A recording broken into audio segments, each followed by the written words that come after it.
Very good. All right. So thank you all for being here. I really appreciate it. We're so attached to our values. And for some people, values are really a prime thing. It's just really a big deal for them. And that's all wonderful. And it's also a problem. So I'm going to talk a little bit about both of those. We are, as human beings, meaning-making beings. That's what we do. And it's deeper, it's more profound than that, which is kind of exciting. So I'm going to share with you some of the research about life on this planet. And meaning making appears to be at the core of everything that every living system does. And that's pretty astonishing. At the same time, Robert Kegan, who is a psychologist, has written a book called The Evolving Self. And he has talked about how he believes that a person is a person because they make meaning. That is how we become who we are, by constantly making meaning of the situations that we find ourselves in. And that in order to work with people, he believes you need to understand how people make meaning of their life. He also says, and I'm doing this because you're going to hear it in several different ways, which for me gives it much more credence than just somebody's good idea, that the system, the person feels a response to their situation, their way they interact with their world, and that feeling is what creates the meaning that they make of that situation, and therefore their response to it. This is huge, actually, because meaning making is the context in which we live. It's the point of view that we develop about how the world is, and therefore how we respond, therefore how we evaluate the next interaction that we have and make meaning from it based on the perspective that we have, which is why it's also different, because we self-create that meaning as we understand the experiences we have. And that means that we're way more than just ourselves. We are a composite, in Robert Kegan's word, the embeddedness of other living beings who have had an experience with us. We are constantly doing that with each other. For those of you who have a more subtle approach to life, we talk about auras and that kind of stuff. That is a communication system where we share our meaning making with each other. And when we agree, we agree. When we don't, we make other decisions about how we're going to be in relationship with each other. And it's those agreements and sharings that create the culture that we live in. So we naturally gravitate to those people who have made meetings in similar ways and feel more comfortable when we're with people who have made meaning in similar ways. And it's always a challenge to engage with people who have different meaning-making systems, because we want to fit, and it's hard to fit when we're so different. I just think this is so amazing. And to move from Robert Kegan to Andreas Weber, Andreas Weber talks about cells, that cells do this. Every cell in your body is constantly doing this. It is evaluating its interactions with things outside of itself. It is deciding whether that is a positive, i.e., it's going to help the cell thrive, or not. And it's responding to it in that kind of way. His lovely lyrics, he says, we share the same trembling for our existence, our future, and its unfolding. and flourishing as every living creature experiences. That is such an awesome statement. And that's what we've forgotten. That is really the separation that makes us blind to our impact on the world and blind to what we receive from the world. He says to be alive is to be a self that cares for itself. That is true of every living cell on the planet. Now think about how many cells and how many cells have come together in agreement to form organisms, other kinds, big or whole, like us, or a horse, or a protozoan. We have come together in agreement to care for ourselves. And when we do that, life thrives. Life is the force that shapes matter. It is that expression of life flowing through us as we make those decisions that creates our bodies, that creates the joy in our eyes, the bend and weight in our back. It shapes our physical being when that worldview is manifested.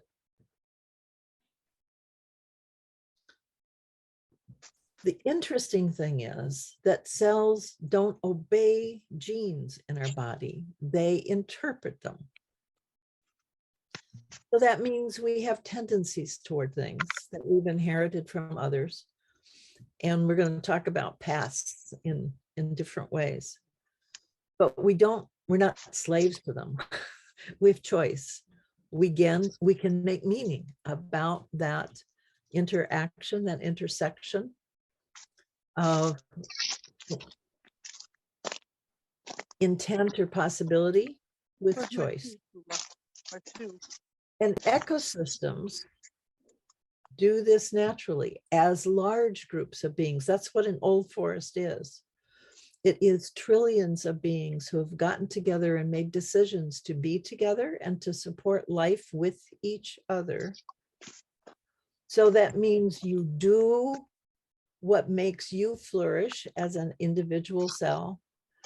And if it doesn't make something else flourish, then the discussion is to withhold yourself just a little bit to make it possible for that other being to live.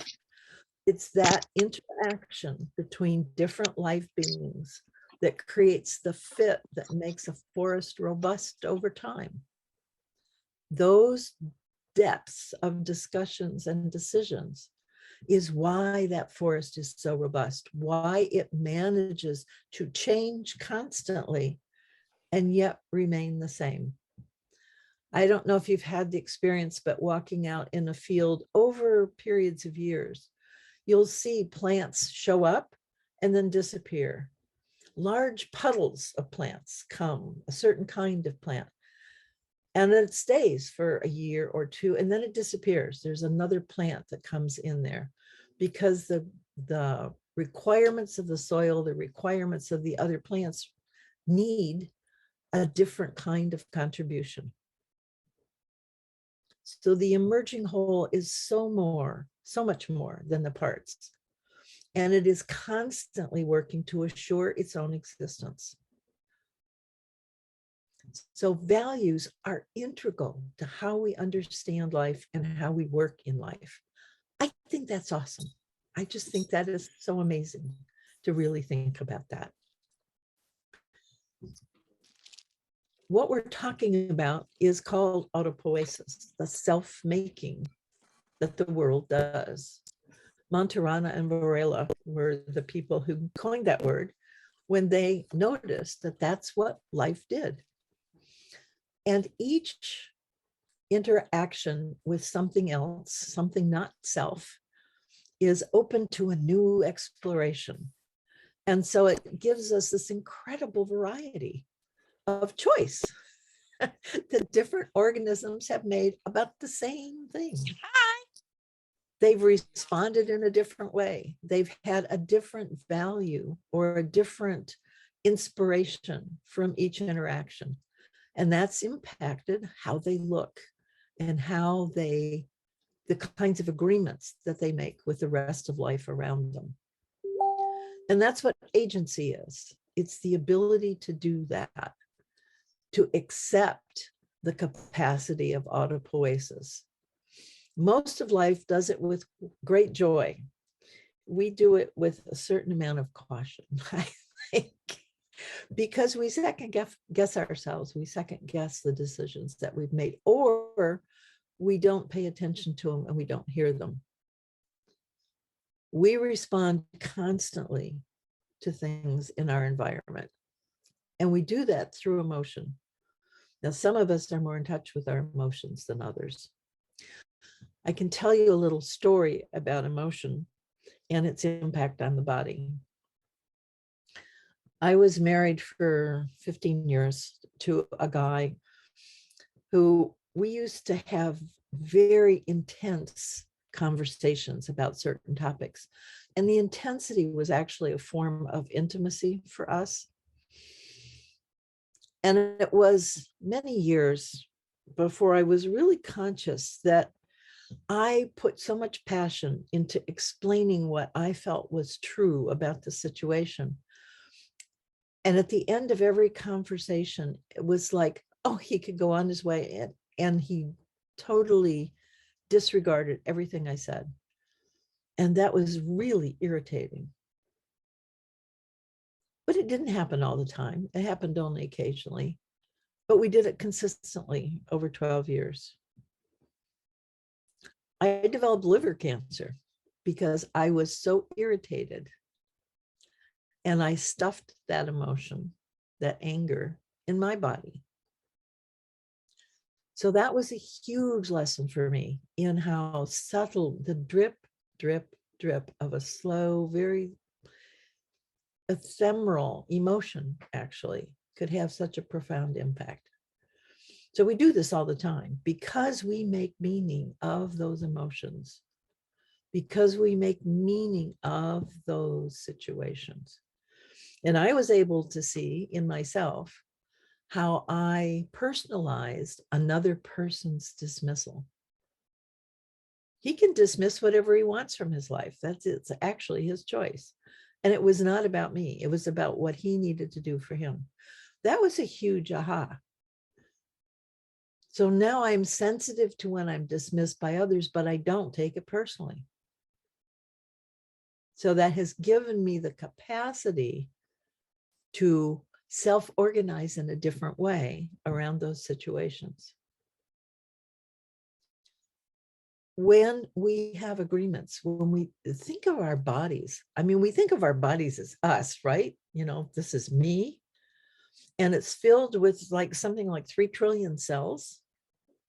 Well, you know, a lot of us is actually bacteria, which are also us's of their own. They are quite separate. They live in us and on us and with us, but they are not us.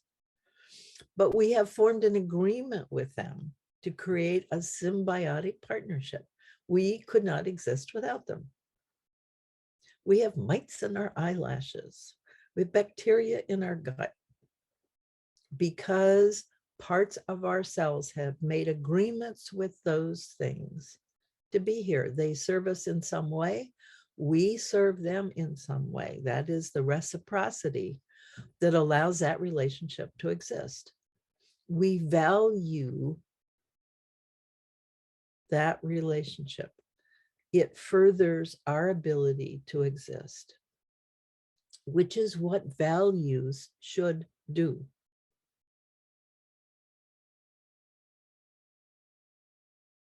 But times change. And so things that serve at one time may not serve at another time. So I want to talk for a minute about systems and systems thinking. It's really unusual to hear values and systems thinking in the same two phrases. Mostly people think of values as discrete things They have tons of them. Some of them are really important. Some are important and some are not really important. And that has nothing to do with the amount of energy we put into them. We can put a lot of energy into values that really aren't very important, like the length of a person's hair or the way they dress, and very little value in or action into values that we claim are really important, like right to life. But values form systems, certain values form systems. And these are actually the systems that drive us in so many ways. And we'll talk about that a little more later. What's key about systems is that they're wholes composed of parts, just like our body is a whole. It's a thing, it moves around, it has its own agency, and yet it's composed of 3.8 trillion cells, I guess. And we have arms and hands and fingers and legs and feet and toes and ears, which are all separate parts, some of which we can do without, some of which we can't do without, and some of which we can do without, but not very easily. So it's a whole. We need all of those little pieces and parts to function well. And all of the parts impact our body. If you hit your small toe, it totally changes your gait. Okay, your whole body is impacted by that one little piece not feeling well. And we interact with other wholes like us in a networked sort of way. We don't do that as consciously as other life forms seem to, but the whole point of the living system of Earth is that all those parts of which we are one are networked. I love this picture of the planet because it feels so full of life.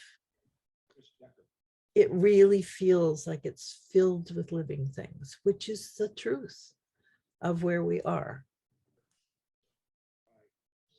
Each of us is a part of this living system, and we contribute to us just like the bacteria. We contribute to her just like the bacteria contribute to us. Not necessarily, hey, gotta do this, but we're essential to creating and keeping the life here thriving. And I'm suggesting that our values are the path to that, and that we have forgotten that agreement. The other thing about systems is that there are always and many ways of achieving something. And that is key to how Gaia keeps life thriving on this planet. And patterns are what really define relationships between the wholes that are parts of this bigger whole. And over time, a thriving system evolves to become more complex. And we are seeing this on this planet, but we are also interfering with that. That is one of the big problems that we're having, is that we are eliminating complexity instead of supporting it. So values. I love octopi. And the reason why it's on this slide is because for me, we change color just like they do, depending on the value system that provides our point of view. And we don't notice that because it's all us. And it seems like it's consistent because it is us. But it's time to really begin to notice when that happens so that we can be more conscious of what we're intending. So values create criteria for making meaning. And we're going to talk about what some of those, well, what some of those very basic criteria are. That's why these are tacit. So much of the values that I'm going to be talking about, and there are 3 systems, are not things that you would necessarily claim. In each set, there's usually 1 or 2 values that people will say, oh yeah, I like that one. And the others are just like, oh, well, I hadn't really thought about that, because we don't really think about that. And because this is so emotionally connected, It really flies under the radar most of the time. And when we identify with these different value systems, when it becomes who we think we are, it becomes really scary to let go of one value system and claim another. A case in point, loyalty is a key value when we're fearful and feel we need protection. And there's a whole set of values that justify all the behaviors that we claim to abhor in normal times, but we'll really cheerfully accept when we feel we're under threat. And loyalty is such a hook. And we've seen that. We've seen that here in this country for the last, 8 years almost, that people get so caught in loyalty that they will sacrifice almost everything else to it and feel good about that sacrifice, feel justified in that sacrifice. And they don't explore it too deeply, because to be unloyal is more horrible than to be hurt by being loyal. Again, being conscious is a really, really good thing. Each of these value systems is connected to a purpose. And that emotional context is what gives the purpose meaning. So self-preservation is a really good one.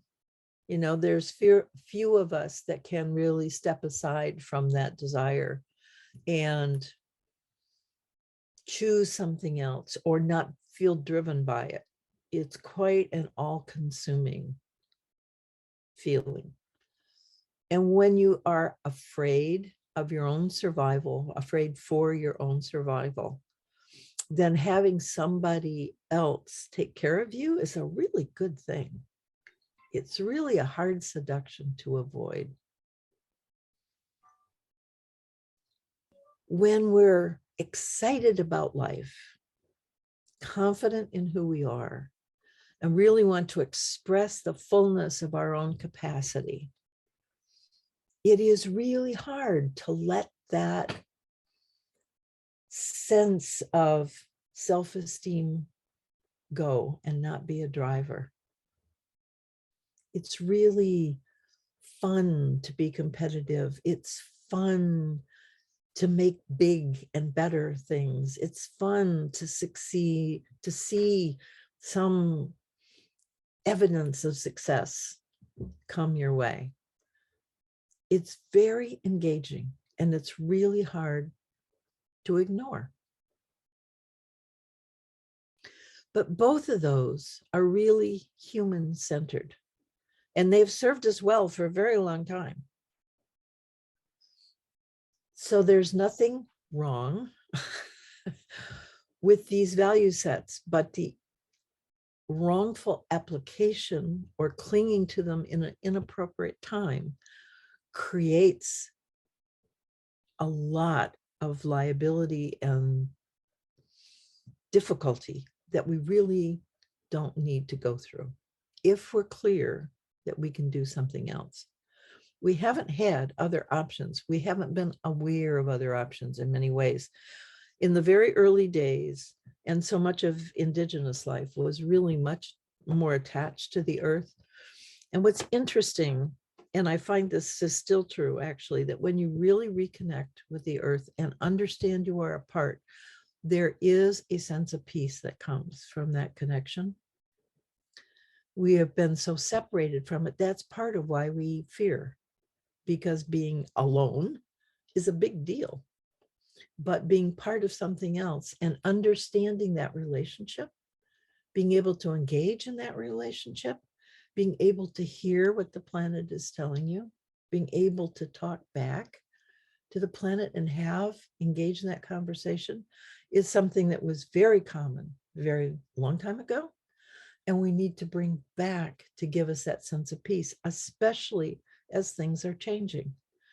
To change with something means you need to be able to engage in that dance. You need to have a reciprocity, a flow of communication between both of you. And we've lost that. So we need to get back to that, but in a different way. being connected to others and keeping our agreements with others is a way of feeling power and agency, compassion, and a sense of safety and security, frankly. I think part of the dissonance that we have with the earth has to do with our sort of subtle understanding that we've done it wrong. We haven't really done what we should have. We may not know what we should have done, but we just feel it's not right somehow. I mean, we watch things that we value, elephants, the savannah, the creek where we waded as kids disappear, and we didn't do anything about it. It doesn't feel right. We don't know what we could have done, but it just doesn't feel right. And that leads to a kind of low self-esteem and the need to forgive ourselves for that. But you can't forgive yourself for something you don't recognize you've done. And the resistance to that keeps us stuck, keeps it difficult, makes it difficult for us to act proactively, because we do have to take that responsibility. We have not kept our agreements. And we need to ask for self-forgiveness and for forgiveness from the planet. So throughout history, values have been important. And they've always, in the research I've done, have always been around humans. And this is Western speaking, okay? It's not true for Indigenous people, but certainly for the Western world. All our values, if you go back to the Greeks and the Romans and all those folks, it's all about people. It's all about making it work with us.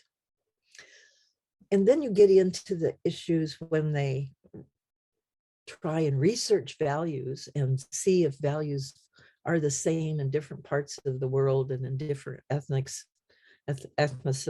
and cultures. The same word can be expressed in different ways. So it's been confusing. And so a lot of the discussions about values see each value as a unique and separate thing. They do not understand or see the systems of values. And when you do, you can see those as being so similar throughout the world, everywhere.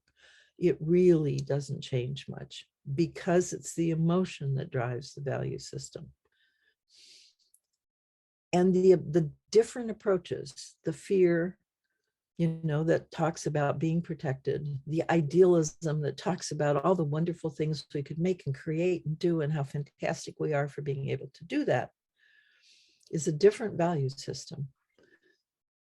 And neither one of them have a large connection to reverence because they're human-centered. And that reverence is the connection to the larger system. To understand the awesome complexity that surrounds us every day is truly a spiritual experience. It is amazing. And to recognize that you are part of that we function the same way, that it is us, is awesome. The human-centered values are now a real problem, because when we revert back to just thinking about us, it gives us permission to do bad things to other life, because we're doing it to save ourselves. We do not understand. We have lost the connection that saving them saves us. And that is one of the big shifts that we really need to make going forward. We self-create. We are autopoetic beings. Our motivation is the meaning we make out of things. We make meaning through ideas. We can think about stuff and it becomes important to us, people get really committed to philosophies and to ways of governance. Um, all these are mental ideas, but we're also, and actually much more so, committed to heart, the things that raise emotions in us.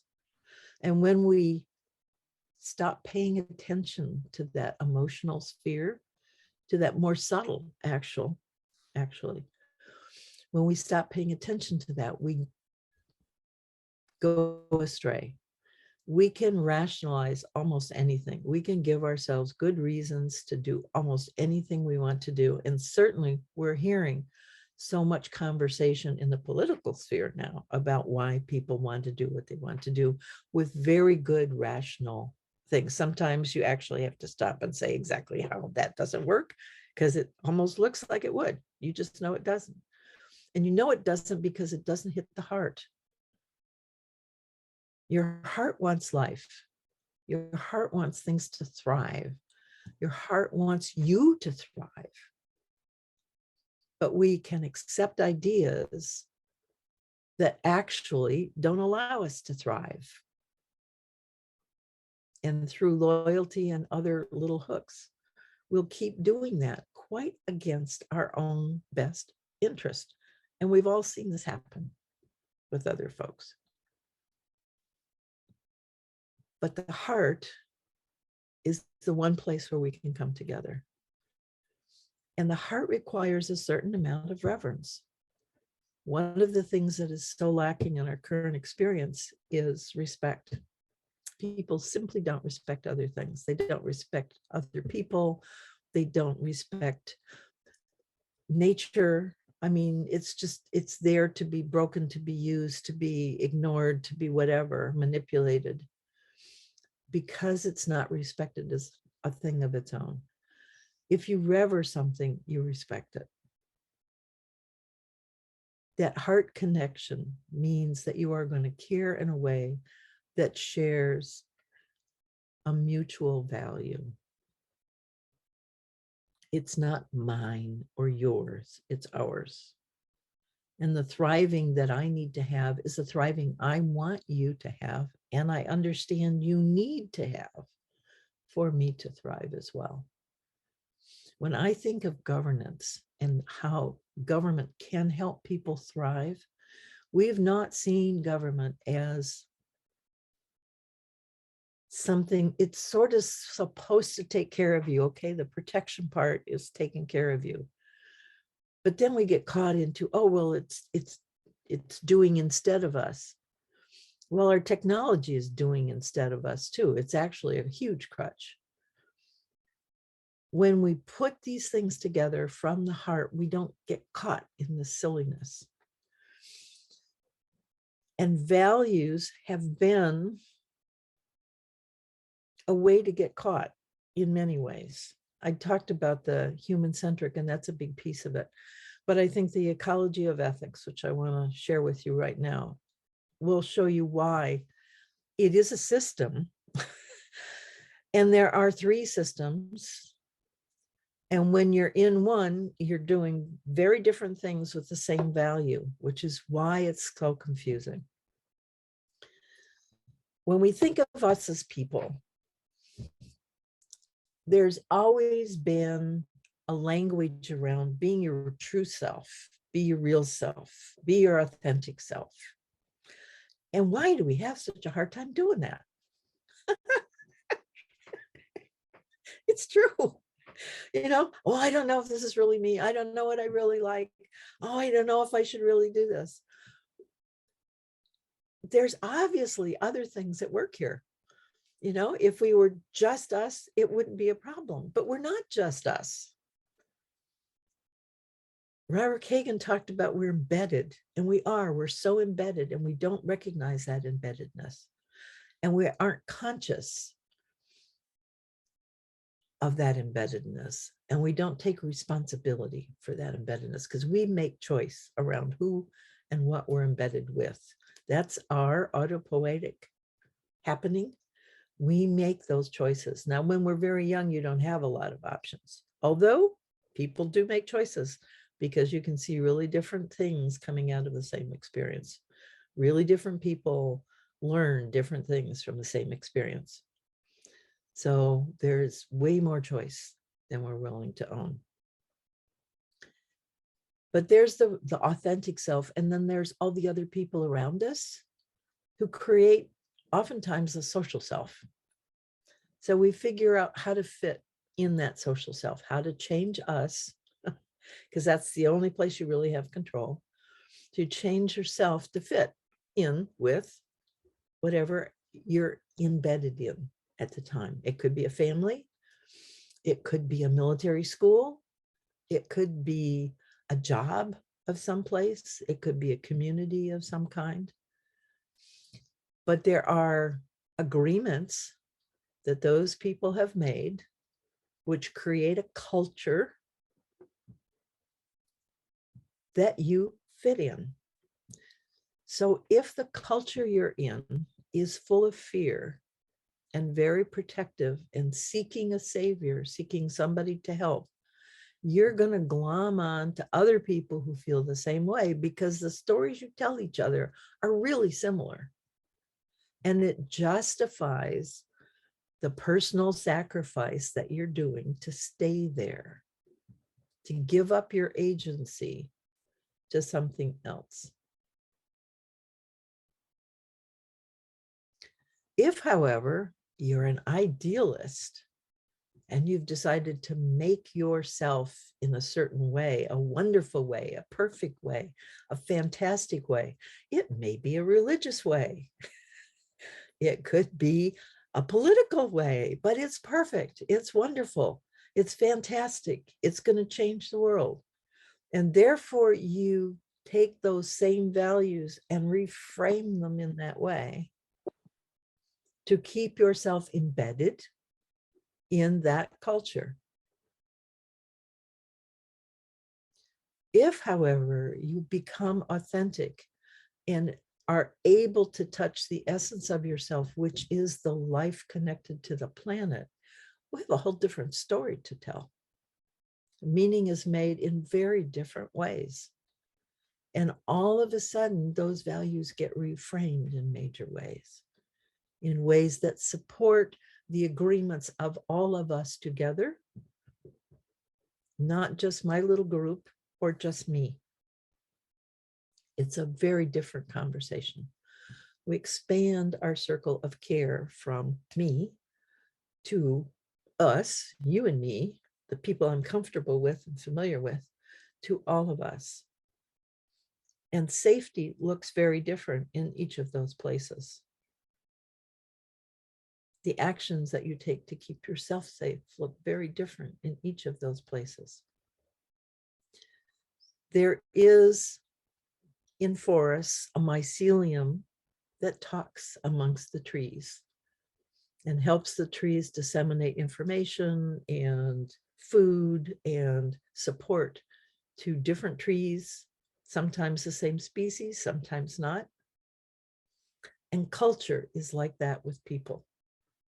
It disseminates a sense of agreements about behavior that people tacitly agree to because of the emotional context of that particular culture. So you're fearful, you're excited, and you're really trying to win, or you're really interested in seeing life thrive. Very different contexts, very different expressions, very different ways to build an ecology. And we have ecologies of these. I mean, each one is an ecology.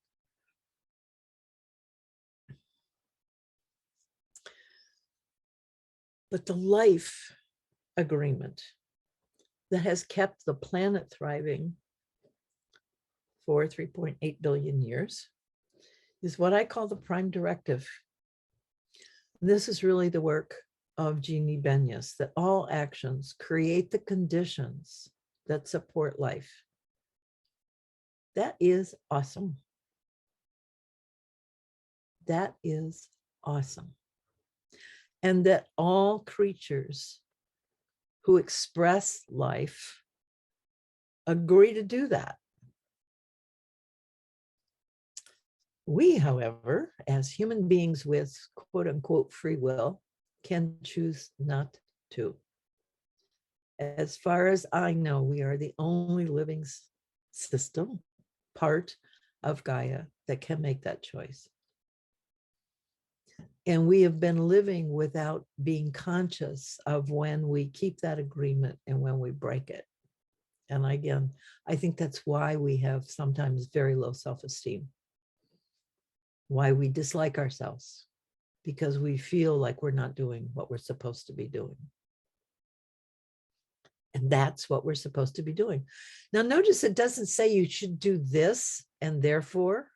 It says you should support life, which means we need to value, to be sensitive to respond to care about, to have reverence for life in whatever way it shows up. And then to say yes, to figure out how to thrive in that space and allow others to thrive in that space as well. What an interesting government, don't you think? To think about governing from that perspective, to be able to talk with each other about how to keep us all healthy, have us all wise and learning, vibrant. Why wouldn't you want that around you? Why would you want to create something else? And yet we do. And we do it with a passion, of course. We really do it with a passion. Earth really does know. She's been at this for so long. And so I feel that when we think about values, if we begin to understand the values that she lives by, perhaps, just perhaps, we can begin to walk with her in a way that allows our little life to thrive at the same time the larger life around us thrives. And we are so blinded sometimes by what actually works. So calling it out can be helpful. So the prime directive is one. It's the major one. Just thinking about that. I mean, you can hold one idea in your mind. There you go. That's the one to keep, because it will direct just everything else. But working on and understanding the integrity of the whole. We are probably the only species on the planet that understands the whole. Every other entity is very involved in its own life. It is not thinking about the whole. We can. Self-making, being responsible and reverent, and reacting to life in our self-making. And then doing the work, the healing work, so that we can do that. Reciprocity, receiving and giving, offering. Valuing diversity. Oh my gosh, look at that planet. There is no two things that are alike on that planet. Nothing is the same as anything else. Not one thing. Oh my God. And it has to be different if it's going to fit. Same things pile up. There's only space for one unique thing in the fit. And our agency. So these are some of the values to begin to live through, instead of things like loyalty. Yeah, honesty still works. You want to tell the truth, absolutely. But we don't need to be totally competitive. We can be competitive with ourselves. That's from the second value set. But we don't need, I mean, there's pieces of truth in everything. That's why it's existed. So it's not about making it wrong. It's about learning how to be correct and appropriate in the time frame and in the actions and in the spot we are. And that's going to change all the time. And the wonderful thing I think about earth values is that they are open. Reciprocity is going to look different for everything that you touch. But it does mean that there's a give and a take. There's a receiving and a gift that we all experience all the time. And to be aware of that, recognize that, support it. What fun. What an interesting way to begin to live.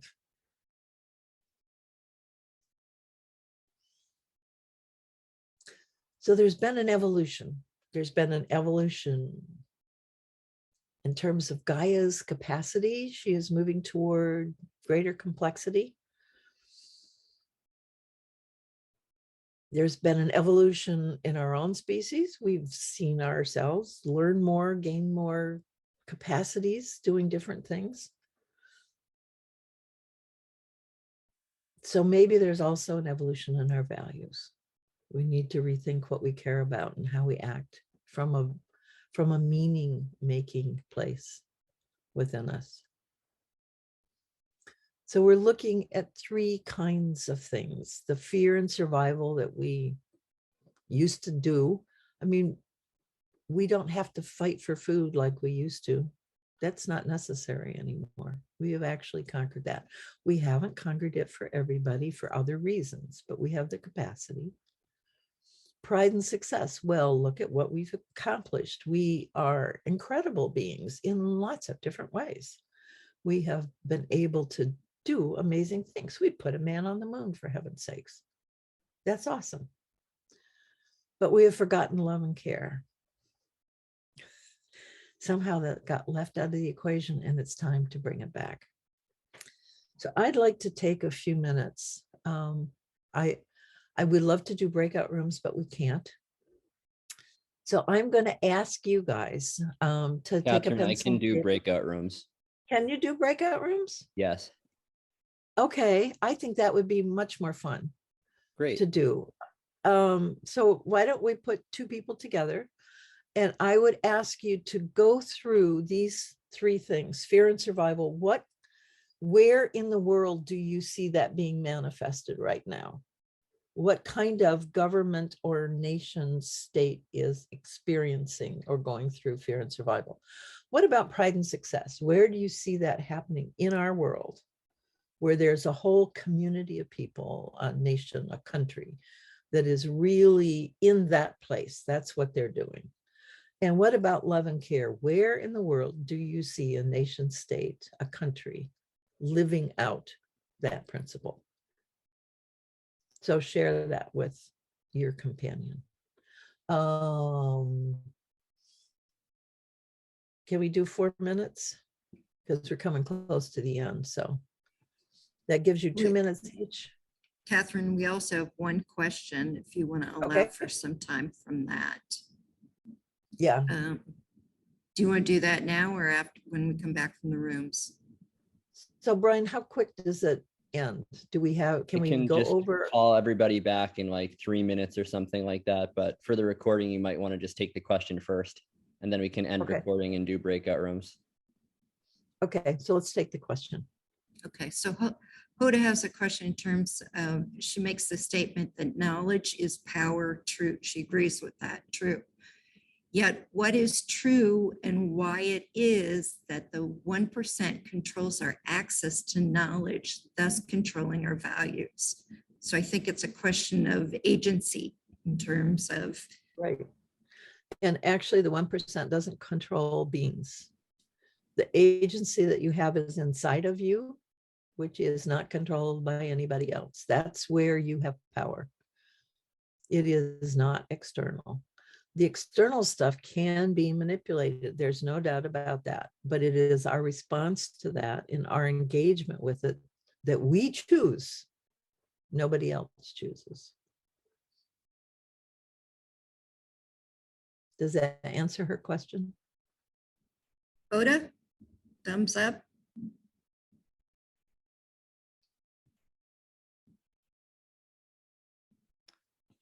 Yeah, we give our power away all the time. Speaking of giving power, I might have muted everybody, so let me unmute Hoda.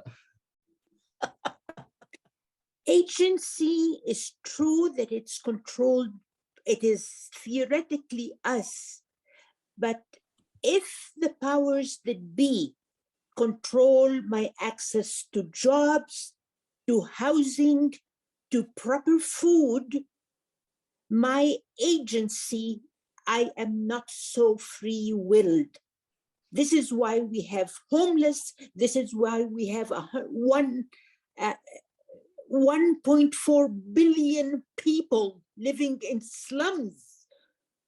So I respect the presentation, but I need to speak for the 1.4 billion of us that live in slums. Hoba, I totally agree with you, but I would still say that this is true. Viktor Frankl in Man's Search for Meaning was in a concentration camp. And those people who survived through that camp survived because of their own agency. They were still in the camp. Yeah, they couldn't get out of it, but they lived through it and kept themselves intact through their agency. It is my very strong belief that if we get more in touch with that agency, we will stop colluding with the things that make those other things possible. We get seduced by it. I mean, Indians that live on the land in Alaska, where they're trying to create a huge mine that would destroy the last spawning head of salmon that we have that's untouched, feel they want jobs and are perfectly willing to collude with that because they want jobs and they feel they'll get jobs out of it. If they feel in their hearts, they know it's wrong. It's not like it's an easy path and there's no pain. There's going to be pain either way to some extent, especially until things get rebalanced. But the willingness to tolerate that pain and to keep ourselves whole in that process comes from our hearts. And in some ways doesn't come from fighting against that thing that is creating that pain, because it just makes it stronger. It keeps it in place. It's really taking ourselves away from that whole engagement that will have it collapse. It is not sustainable. I mean, we're seeing that. The earth is going to die if we continue, okay? The people who are going to live through this are not people who are fighting what's happening. It's people who are learning to live with what is currently true. So the agency is always there. It is always there. Catherine, we have a follow-up on the agency in terms of shoring up that agency, in that, you know, when you are starving, or if you're in panic mode, you know, emotionally and physically, you know, how can you kind of reset yourself so that you can get to the point that you were just speaking of? Okay, this is a whole other talk, just so you know. And part of that has to do with, for me, the understanding that we live more than one life. So each life is an experience that our soul needs in some kind of way. And as we keep in touch with the meaning making we are doing about our experience, we are either building our capacity to go through difficult things and to understand them as not us, or we are getting hooked and believe they're personal and are all about us, and we get stuck. That's what trauma is, in my view. It's been the inability to absorb a situation and say yes and. It's full of buts, but shouldn't, it couldn't, it wouldn't, why, all this kind of stuff is all resistance. So life would not be rich if it was all sweet wine and soft beds. That just isn't how it is. We get so many new experiences so that we can test again our understanding, our agency, our meaning making, to be consistent with life. I think that's the game, frankly. And it's just what we do. It's just what we do. And if it's just what we do, you get to go through it. And when you say, it's not what I'm going to do, it's not what I should do, it's not, that resistance hangs on to it and you can't let it go. And it comes back again and again and again, because you've got to be clear about how it supports you or not and address it in that way. That's what life is all about, making life thrive. And it's not making more life. So it's not more kids. That's not the answer. It's making life thrive for yourself, for everything else. If you make it thrive for yourself, it will thrive for everything else too. And it's the fact that we're willing not to make life thrive that has put us in this problem. I mean, we're destroying things right and left. And the talk is, well, you know, we deserve it. We have to have it. I'm thinking of Easter Island, and they took away the last tree. And then what happened? You know, I mean, you can't do that. You have to absorb the pain of letting other things live and diminishing your needs so they can live in order to keep it all whole. That's the game. That's our charge. That's what the prime directive insists on. And when we do that, we all thrive. And it becomes interesting to figure out how to do that and thrive. It's not an either or, which is where we're caught. It's my way or the highway. It's me or them. It's not. It's us. It's totally us. So that means we have to balance that. And the only place you can balance is you. You can't balance anybody else. So it's constantly an internal dance that we have with all of our experiences to keep ourselves whole. That's your job. That's your job. Well, Catherine, we are at time, so we're not going to be able to do the breakout rooms. Well, you've got the exercise. You can still do the exercise to know that we do this. Okay. You can see it in action. So now you can make choice. If anyone would like to stay, we can run the breakout rooms if that's okay. Oh, okay. Yeah. There's no presentation. There's nothing after this. Okay. So I will say, is there any last words before I end the recording portion and move on, Catherine? No. Well, I've got a couple of things, so we can come back after that and share, which I would like to do because I think it's good to hear what people have to say, if that's okay. Thank you so much. If you're separated from life, if what you're doing is maintaining that separation in any way, it is not life enhancing. It's only the connections that keep us alive. We're all in this together. We got to stay together. So really hearing when language, Brian was talking to me about language. English language is geared to separation. There is no it. What is an it? So if I talked about Brian and Brian, let's see, when we were together, it did these things, he would take offense. How the hell are you talking about me as an it? Because I'm denying his isness, his agency, his ability, his realness. And we do that to life all the time. Okay, so pay attention. That you can do. And it doesn't cost anything. Get your hands in the dirt and learn to see the difference between dirt and soil. Soil is alive. Dirt is not. Make the dirt around your house soil. Pick a spot, any spot. It doesn't even have to be around your house. Any place where you have access, and get your hands in there and learn how to know when it's alive. Learn what you need to do to keep it alive. And worms are one of the greatest ways of knowing that. They should be fat, not skinny. You know, what do you do to feed them? Or do you take away their food and make it more difficult for them to live? Handmade stuff is a way of honoring what we actually all contribute. We've gotten so far away from that.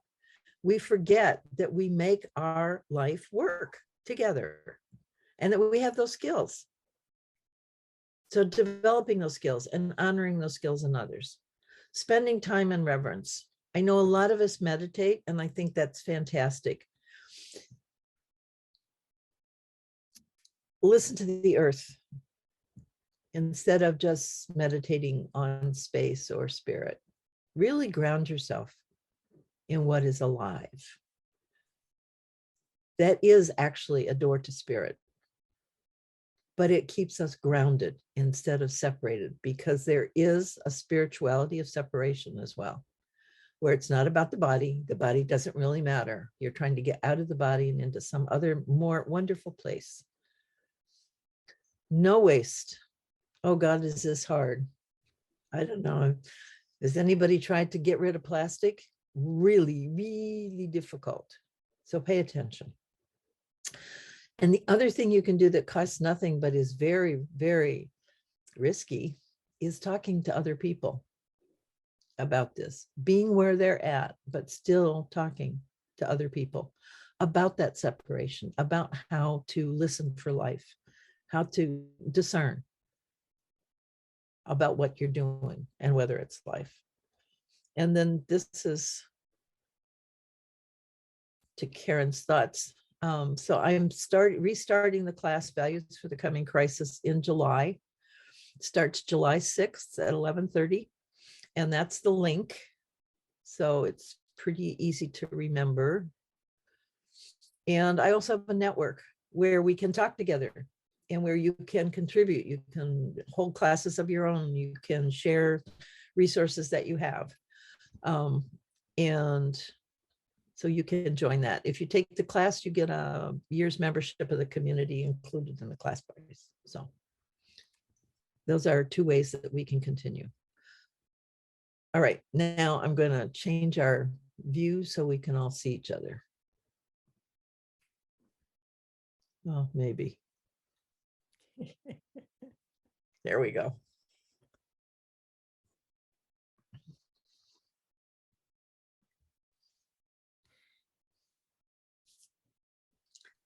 Kate, it's so nice to see you here. Oh, okay. So, Kate, that reminds me of Humanity Rising. So it's humanityrising.solutions. It's on 5 days a week, has been for 400 and almost 500 days, I think, pretty close. Now. Over What is it, Shannon? Over 500, it's 502, I think. Okay, 502 days. Started in the pandemic. He was doing 7 days a week for a while. And if you don't think that's difficult, but it was at a good time. There was nothing else to do, you know? And now it's down to 5 days a week. But it's sponsored by Ubiquity University. You can Google them also.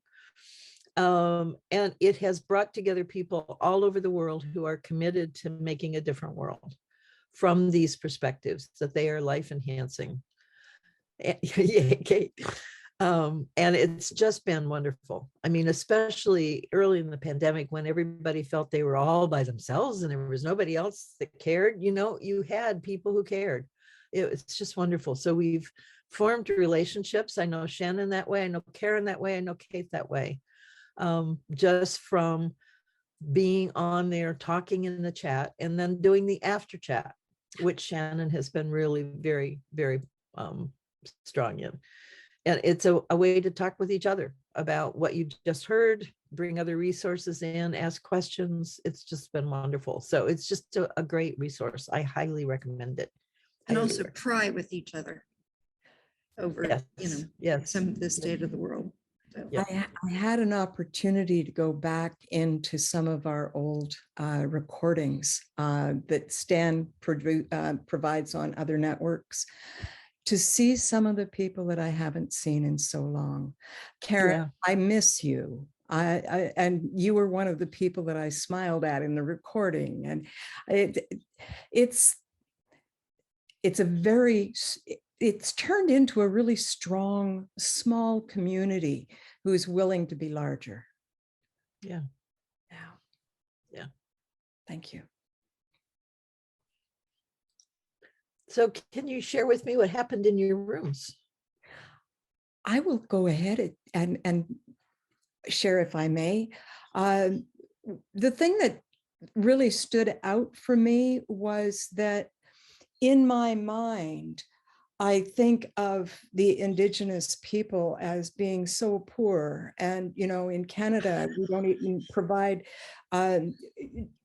drinking water, you know, and everybody's got to boil the water and all of these horrible things. And then Kate was the one who pointed out to me that the Indigenous wisdom is lived in every moment there. Mhm. The difference between my view and hers was so remarkable, and I was uplifted. Mhm. Yeah. Yeah. Thank you, Kate.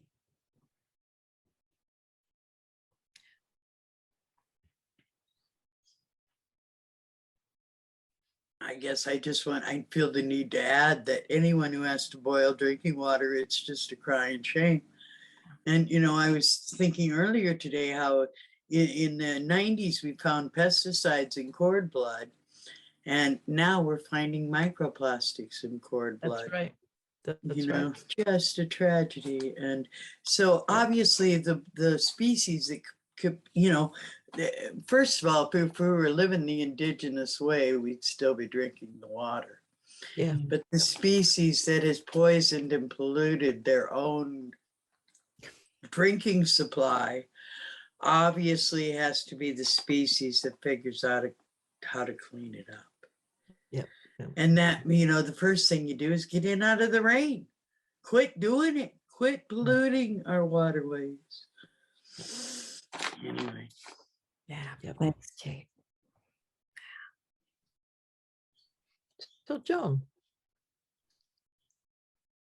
what Um, happened in your Well, group? I was with Karen and she helped me. All I could think of was the places in the first category, like every place.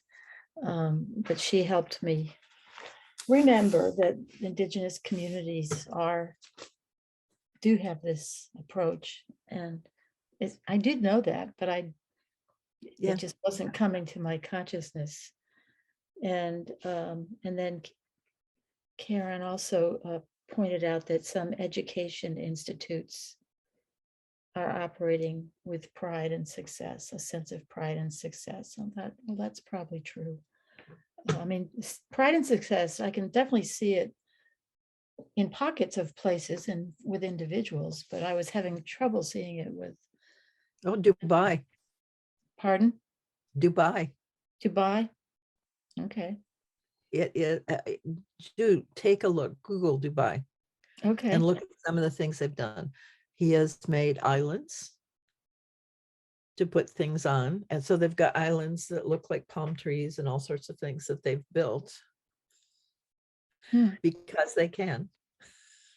And Okay. since we have a shortage of sand, that's a problem. Hmm. Oh, Any Dubai's place else? wonderful. Singapore, actually. And Singapore is trying to be really green. So Singapore has brought in all sorts of plants and planted their little spaces and their buildings, and it's lovely to be in, and it's not real. It's not what? It's not what? It's not real. Yeah. It's not self-sustaining. Mhm. So there's, yes, no, it's, And so what countries besides the indigenous, Karen mentioned the Nordic countries. Do you have others for the love and Bhutan. care? Bhutan. Bhutan. They're the ones that have the happiness thing, right? That's right. Yeah. Yeah. So there are places we can do this. Mhm. Costa Rica is working on it. Mhm. Yeah. So, I mean, this is not weird stuff. Right. Yeah. And you can just get lost in the immediate, Yeah. like this beautiful, the embeddedness thing really kind of limits our perception. Yes. Yep. But we have choice. Mhm. Yeah. Adina. I didn't get past the fear one. partly because I think it's so up for, I'm in the UK, it's so up at the moment. Cost of everything is going skyrocketing and people are starting to live in poverty and not being able to eat. We were supposedly first world country. And the people, I suppose people like myself, I can grow things, I know how to do that. But there's so many people that haven't got a clue, and looking at where do we start with them?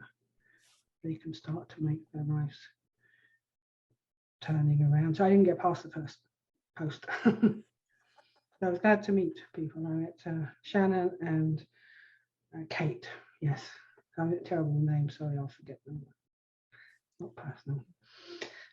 You could think about doing an edible landscape I program. am actually building a building. I don't know, it's not the right word. Growing a edible food forest. Okay. Very good.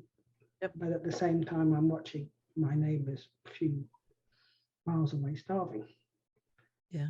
Literally. Well, and there are things that they have to figure out to do too. Yeah. Yeah. You know, so yeah. Yeah. Well, thank you all so much. I really appreciate your persistence and hanging in there. And just hope that we cross paths again soon. Urge you to come take the class and explore for a month these things that are a little deeper. How will we get the recording of this talk and the slides? We've been talking about that. We don't have a good answer either. You did. You're gonna put it on your YouTube.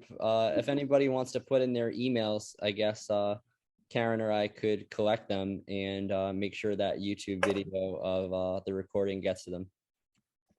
Yeah, I wish we'd said that earlier. Yeah. Thank you so much. I'd like to, if I might, do a little plug for Stan and I and Jim Garrison are going to be on a panel in a new convergence room called Love, Peace, Unity, and Earth Steward Airship Convergence Room.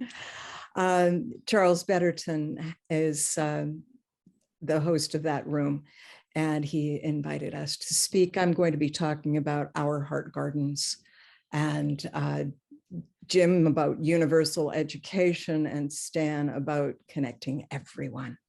And date and time? That's a good question. And what is the new what is the new convergence room? Where do you find that? Yeah, that's a problem. Yeah. Yeah. And Brian, I'm going to go to you and say, hey, can you help us with that? Because we're not sure. So the best thing I would recommend is to find it by the Trello group. So if you just Google Trello, you should be able to get an account or try to find it through the World Unity Week website. But once you're on the World Unity Week website, there's a Trello board for every convergence room. So you should find the one, again, the term that I would think of is the steward hearship or steward airship, right? But you said it was also called Love, Peace, and Unity, or what was the name? Love, Peace, Unity, and Earth Steward Airship. Right. So yeah, if you searched within that, I'm sure you could find it, or just contact World Unity Week, and they can steer you in that right direction. I would add that Charles is a good friend of mine, and he's been working on, all of these domains of ourselves when we look at self-work, and how to look at each of those domains and apply some of these same values that we've been talking about to them. So lots of love for his convergence room. And I might as well put in my own plug, which I already did, but I'm going to mention it again. I've been designing a holistic design system for 8 years, and it's called Rainbow Circle. The event is at 4 p.m. and it's this Zoom link. So you can find that again in Today, young man? Tomorrow. It's at 4 p.m. Time zone? EDT. And I already have the link, but I've reposted it right there. So that's a lot of fun. And it's basically playing with all of the principles that Catherine talked about. And then it's from my perspective as an educator that I've been able to use this with students. And it's been a lot of fun. to get students to think holistically with this system that uses the zodiac, but also uses literally every system. So there's nothing that isn't included in this, and it's just all still one thing. So if that's an appetizing idea, then hopefully you come on by. And you're going to be able to explain all of that in 1 hour. I've done it in 20 minutes once. You have to hold on to your seat for that. And so I'll be presenting on Humanity Rising. That's humanityrising.solutions, July 19th. Mhm. And so if you sign up, you'll get an email for your time zone, whenever that is. So. Great. You know, he's been teaching the youngsters, so he's been waiting, you know, that's why he can deliver the goods and, you know, a simplistic helps. manner. It's really nice. Yeah, no, it On really that note, helps. I'm gonna stop I'm the so recording. grateful that he's teaching.